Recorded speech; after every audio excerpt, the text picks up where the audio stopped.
Hey, what's going on, guys? Welcome to the Black Financial Channel. That's theblackfinancialchannel.com. My name is Dr. Boyce Watkins. I'm your friendly neighborhood finance professor. On the Black Financial Channel, we talk about Black economics and Black wealth every day, sometimes as much as 10 times a day. And we do it under one condition. The condition is that you must be B1, that's Black first. And Black first means that we put our community first. We solve our own problems and we don't wait for Superman. We are Superman and we are Superwomen. Now, with that said, if you agree with that philosophy, put a hashtag B in the number one in the chat, hashtag B1. Good morning. Let me know if you can hear me okay. I'm trying a different platform today, so I'm testing some stuff out. So give me a yes in the chat if you're able to hear me okay. All right, so let's do a quick survey. How many of you are making money today? How many of you have done well in your stocks? I hope that a lot of you have. If you haven't, then don't worry. Just keep being patient. Good things are going to happen. Hello, Ingrid and Omari and Jelani and no reparations, no vote. I like that. El Hodge, I see you there, brother. All right, so some of you are making money, some of you aren't. Okay, well, that's all right. Well, let me break down some of the stuff happening in the stock market right now. These are the things that you want to know about as you kind of move forward in your investing journey and figure out what you want to do next. The big thing I want to mention to you guys is this. Right now, there is a real risk factor with the Delta variant. I believe that the Delta variant is kind of this creepy little thing that's kind of hanging over the head of the stock market right now. Now, is the Delta variant going to become something more significant? Nobody knows. But every day the headlines get a little bit scarier. Every day you start seeing warning signs kind of popping up. And in fact, Southwest Airlines just released an announcement where they said that they've noticed a drop in bookings, that people are not traveling as much because I guess of a fear of the Delta variant. And then like FDR used to say, we have nothing to fear but fear itself. So even if there's nothing to fear, the presence of fear is something to fear, if that makes any sense, that when people start becoming afraid, bad things start to happen. So effectively, you have to worry about that. That could affect your stocks. And what I'm really looking at is our kids went back to school today, and we're waiting to see what's going to happen. I told Alicia, I said, our middle daughter, her school is super full. There's 1 billion kids in that school. And they're not, they go in the lunchroom, they're all packed in there like sardines, nobody's wearing masks.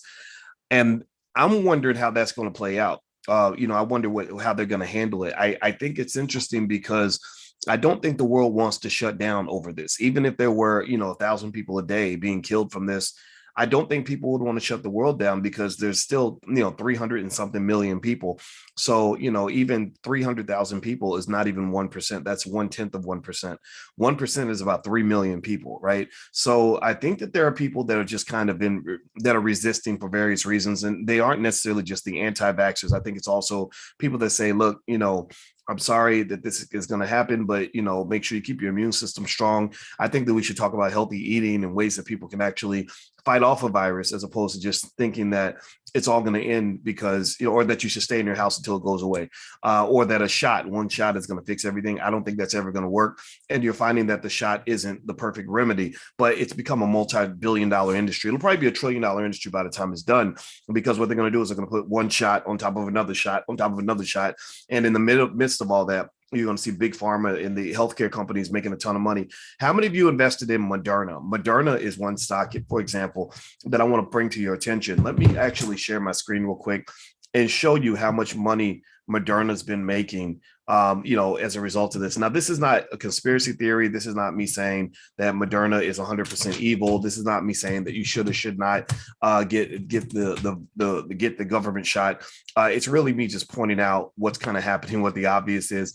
And I'm not even, again, I benefited from this. I actually own Moderna stock. I bought Moderna based on a recommendation from some analysts that I follow. And I'm glad I did. So you look here, you go back to July 13th. Actually, let's go back in more than a month. Let's go back 6 months. 6 months ago, Moderna stock was trading with about 123 and 130. Now it hit a peak of $484. That's huge. That's insane. If you go back 5 years, let's go back to, let's see, November 22nd, 2019, Moderna stock was $20 a share. Do you hear me? Do you hear me? Are you looking at the screen? Sometimes I pause because I need y'all to just kind of meditate on the simple stuff so you can understand where the money resides. See, you got a lot of broke folks out here talking about they can't find money. Well, let me show you where the money resides. Let me show you where the money was at. And this was a stock that we talked about. We talked about Moderna over a year ago. So look at this, $20. Look at Moderna now, $413. Now today it's at $385. $20 to $385. That is insane. That is ridiculous. That's so much money. And some of you have Moderna, and I know I did. I literally bought it and forgot about it. I kid you not. And that's the beauty of investing, is that sometimes you get these amazing touchdowns where you go buy something. I think about a couple grand worth of Moderna and didn't even think about it. Next thing you know, that stuff is like shooting up like crazy. And I was like, oh, do I own any Moderna? I'm going through my stocks. I own probably, 400 or 500 different companies, maybe 200. I don't know. I own a lot. And I was looking through, and I was specifically looking for Moderna. And I said, oh, I was like, Alicia, we own Moderna. Look at this. Look at this. So all I got to say to you guys is that stock market investing consistently, this is why this is why rich people seem to have more money than they should. This is why a lot of them have so much money. I can tell you, as a financial expert, as a finance professor, stock market investing was my area of expertise when I wrote my dissertation. That's the wealth gap. That's your wealth gap, not just your racial wealth gap. That is the wealth gap for all Americans. And that's something that you want to pay close attention to. Now, do me a favor, hit the thumbs up button, hit the share button, hit the subscribe button if you haven't done it yet. Please do that. We're building Black-owned media. And I also want to remind you guys that today is the last day that you can actually join for a steep discount, our new crypto investing club. We have a crypto investing club in the Black Business School. You can actually go to theblackcryptoclub.com, theblackcryptoclub.com, and you can get a 48% discount that will last now and forever. And there's also a 14-day free trial where we're going to meet once a month to do crypto stuff. You can invest as a group. There's a Facebook group, very active Facebook group, and there's also a ton of curricula. So if you want to get good with crypto, feel free to take a look. Go to theblackcryptoclub.com. Somebody please type that in. Okay, next point I want to make on this, hit the thumbs up button, please. A few quick things I want to mention to you also is when I was going through my notes, don't sleep on the Delta variant. That could change everything. But if the Delta variant doesn't change everything, you've got really, clean skies ahead in terms of the stock market. The $3.5 trillion infrastructure bill is a very big deal. Or sorry, $3.5 trillion budget is going to be a big injection of money into the economy. That's going to boost up a lot of your companies, particularly your companies that are invested in anything related to the future, like electric vehicles or clean energy or whatever, right? So a lot of these companies are going to do well. There's a $1 trillion infrastructure package as well that's coming through. So a lot of money is being spent, which is going to increase the risk of inflation. Inflation is just a natural byproduct of a speeding economy. The problem that you might have, though, is that if this Delta variant takes off too far, it could actually kill the cash cow for the economy, which is corporate earnings. Corporations are making a ton of money. So if you have a reduction in earnings in conjunction with high inflation, you could run into the boogeyman, which is stagflation. Stagflation is when you have a stagnant economy and high inflation at the same time. You don't want that to happen, but it could happen. Things do happen. The big question people are asking now is the Fed going to taper or not taper? Meaning, are they going to slow down the liquidity or keep it going? But right now, they're putting a bunch of money into the economy through what they call their bond buyback program. They're buying, I think, $120 billion a month in corporate bonds or in government bonds and stuff like that. And they're pumping all this money into the economy. The question is, are they going to stop doing it? When they stop doing it, you're going to see a little bit of a drop in your stocks, because when the government starts pumping money out there, the corporations get the money first, right? That's why you want to be a stock market investor, because you want a piece of that bread. Alicia just told me this morning, actually, this is really something that really is reiterating my push for you guys to make sure you keep your kids off the corporate plantation or don't make them dependent on the corporate plantation. She said 44% of all jobs pay an average of $18,000 a year. Did y'all know that? Give me a yes or no if you knew that. 44% of all jobs pay $18,000 a year. You can't really live off that. Even a two-parent household can't live off that. You could, but it's hard. It's really hard. So what you want to do is you want to link up with the people that are making all the money, and that's kind of what it is. How do you know when to sell? Wanda, that's a good question. I don't sell when I don't have to. I sell usually because I either found an investment that I want to make where I move my capital to a different place, or I sell because I just need the cash.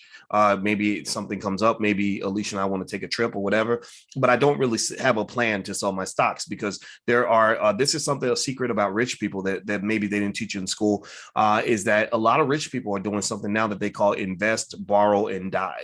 So a lot of rich people never sell anything. They never sell. It's like owning a farm. So some people have family farms that they bought in 1845, right? And so basically they buy the stock, they borrow against their assets so they don't have to sell them. So you say, hey, I got these assets as collateral. Can I get a loan? So they get the loan that funds their lifestyle. And the money you pay back, and the money you receive from the loan isn't going to be taxed because it's a loan. And then they just hold the assets, they pass them to their children. And then their children don't have to pay capital gains tax on all the capital gains that the assets picked up during the course of their parents' life. So your parents could buy a house for $100,000, hold that house for 50 years, and then it's $1 million house. Then they give it to their kids, and their kids don't have to pay taxes on the whole $900,000 of capital gains that occurred during their whole parents' life, right? There's a reset button that happens. So again, I'm not a tax accountant. I'm not a tax attorney. I'm not an accountant at all. I'm not a tax expert, but so you may want to confirm all this with your tax advisor. But the reality is that this idea that I'm going to buy it until the price goes up and then I'm going to sell it, that really is something that is that's just not really how real solid investing is supposed to work. Your goal is to own assets and to keep them. Like if you have a child, you don't have a child and say, well, when can I get this baby back?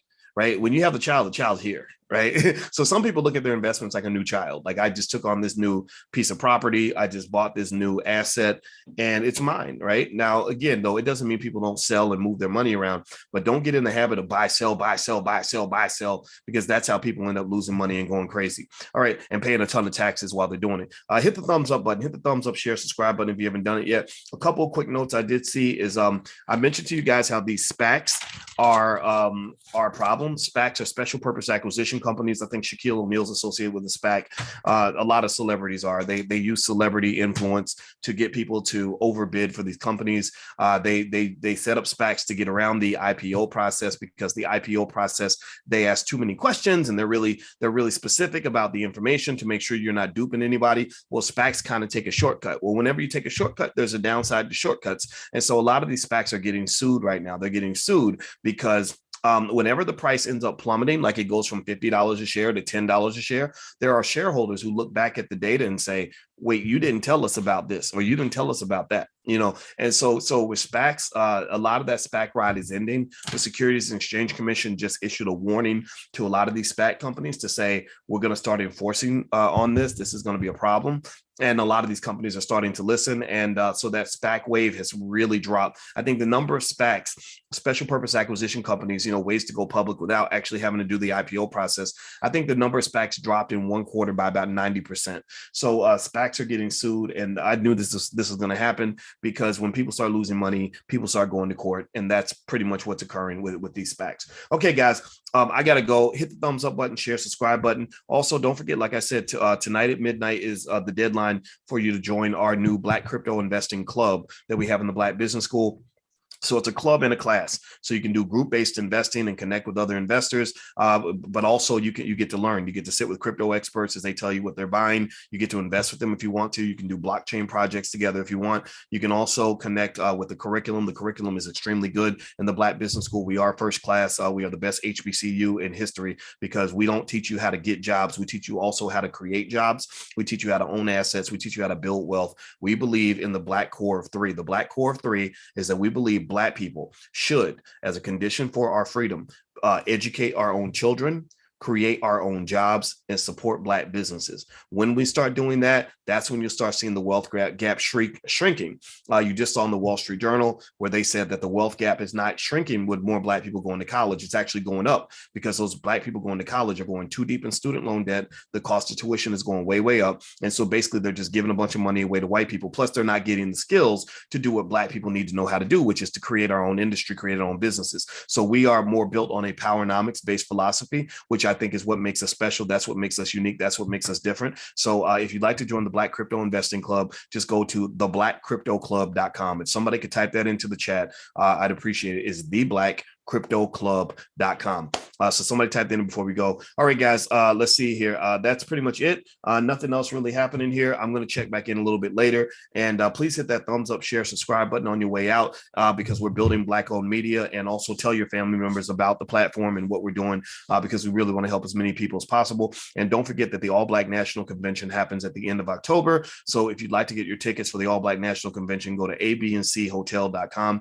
That's where you can get your hotel space. The tickets go on sale next week, actually. So you can go to abnchotel.com.